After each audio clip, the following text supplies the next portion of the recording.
can show the microphone kind of level one. But as I was saying, normally I start my presentation. So that's the best by mentioning that I'm not a doctor. I work with so many doctors. I work with so many doctors. So sometimes people are tempted to ask, so are you also a doctor? The answer is always no. Thank you so much. So I'll just be taking us through the impact of social determinants of mental health among adolescents. And we'll be looking at the lessons from baseline assessment that was done in Kisumu County. And it was done in patient both that is primary and secondary. So just to kick it off, we'll do a background, of course, as described by other presenters. Adolescence is a crucial period for mental, psychological, social development, without a doubt. And I want to focus much on that because there is evidence that backs that 30 to 55% of health outcomes are dependent on different social determinants. And this determines it depends on where someone was born, where someone grew up, where they work, where they live, sometimes even their age, and the daily conditions that they face in life. So if you look at on my right, I think it's also on your right side, I was just trying to see how we can make the nexus between mental health, social development, and then sustainable development. So for this particular study, I'll be focusing on three things: the proximal factors and the distal factors. So we'll be looking at demographic, environmental events, and social cultural factors, how they play into the social determinants, particularly for adolescents in school. So if you look at the different SDGs, we have SDG 5, that is good health.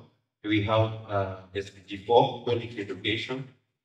We also have SDG 9. Sorry, we have SDG 13 and 16 that speak to environmental factors. So just to kick that off, the objective of this study was to identify what are the specific social determinants that have an impact on adolescents' mental health, particularly for those in school. And beyond that, I also just wanted to understand what are the specific social determinants that influence the adolescent mental health in school. So just go through the methodology. So the context is, of course, Kisumu County. The study was done between October 2021 to September 2022, approximately 12 months. By then, we didn't have the new system where we have the CPC and the junior high school and all that. So we focused on adolescents between 12 to 17 years, those in primary and also those in secondary. And at first, there was something interesting because our intention was to do a random kind of sampling so that this can be representative to the rest of the population, school-going population in Kisumu. But as soon as we kicked out the study, particularly in Kisumu Central, so we visit schools and we were getting turned down by the head teachers, and some of them would say, but our school doesn't have crazy people. We don't need you here. So we had to go back and rethink together the project design, and we decided to check the purposive sampling way. So we were selecting specific schools, at least in every sub-county, and ensuring that we have a primary and a secondary school. So we targeted about 500 participants. We were able to reach 5.7 participants, and we were speaking to participants who are in a school club setting. These clubs are mental health clubs in school, and we reached 30 primary schools and also 14 secondary schools. My laptop was turned off. But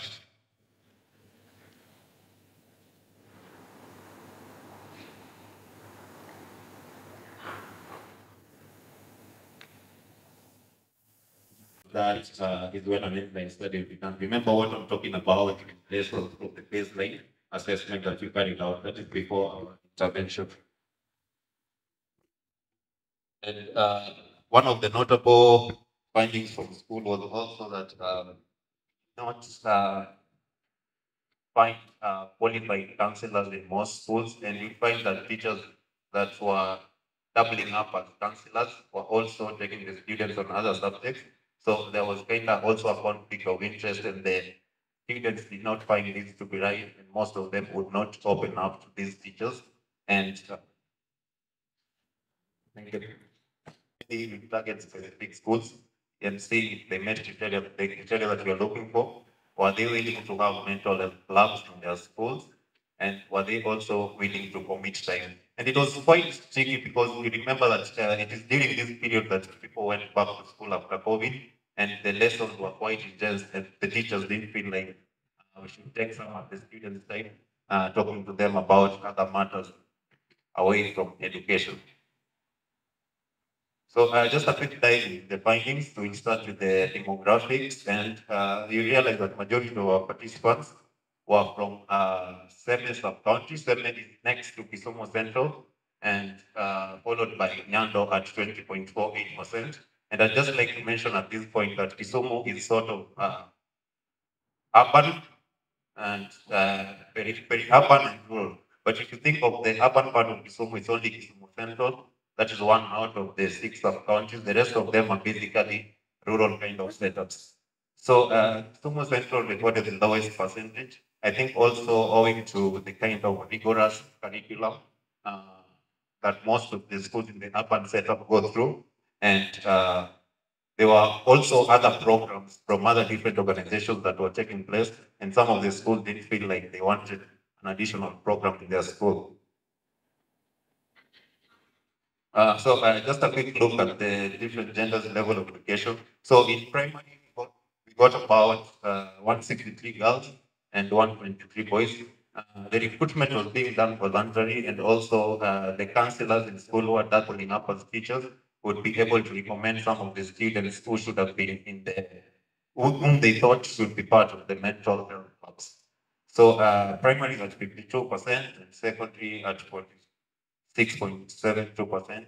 We'll talk about that more later so that you understand what it means in this context. So just a further dive, like I mentioned, it was a semi-structured questionnaire. So we'll first dive into the qualitative sections, content analysis. So majority of the participants were less knowledgeable about the connection between mental health conditions and social determinants. So just some of the reflections that we got from the participants were: students should be taught on how stigma affects other students who are facing mental health challenges so that they avoid those behaviors. So it kind of speaks to stigma and discrimination that is not only in the community, I think it's also kind of like transferred to the schools. And yes, someone said, yes, we as the youth rarely have anyone to open up to, even at home. So there is also the aspect of the social net. And so having our opinions on issues on mental health and how it can be helped is very important. They felt that this program kind of addressed the needs and also provided them with that safe space to be able to speak. And just finally, he or she mentioned that I feel like sometimes the youth are not considered first. I think this was echoed by a previous participant who said that the Gen Z group, if I could say that, were not willing to open up to the older or adult allies. And finally, yes, we should have more mental health programs since it's affecting the youth and we don't know how to deal with the situation. So we'll just dive next into the quantitative part of it. This is where all the list is. So we did a correlation test. This is Spearman-Ross correlation for those who are familiar statistics, and it's applicable in situations of non-parametric. And you look at the different variables or indicators that we are talking about in that area. We have the age, gender, the locality, whether it's very urban or rural. I think I also spoke about this, and the history of receiving mental health services previously. So if you look at the other end of it, it talks about the poor mental health outcomes, and this was based on some of the tools that we also administered, such as the Rosenberg, self-esteem, the GAD, and the PSS, and also we had a section that dealt with knowledge, attitude, and practice questions. So if you look at the age as a social factor, you realize that there is a very uh, kind of positive correlation. I wouldn't say strong because it's below 0.5, but there's a positive correlation. So what that necessarily means is that as those in school grow older, they tend to have poor mental health outcomes.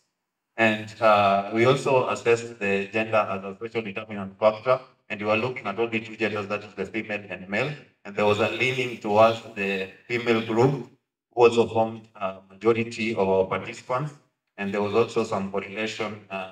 Girls were more susceptible to poor mental health outcomes in the baseline assessment that we were exploring. And then in the aspect of locality, that is the rural, peri-urban or urban, there was neither a positive, but just a slight negative because they're negative 0.0. So we are not able to speak confidently that this also significantly influences mental health according to where they live, but might be for the fact that Kisumu is mostly peri-urban and rural. The other question that we asked, we also wanted to understand if some of these students had received some sort of mental health assistance previously, and this could be in the form of going to a facility, visiting a religious person, or even visiting the non-conventional kind of medicine, the traditional doctors at all. And there was a very strong, post, not very strong, but rather strong positive correlation because it's a 0.445.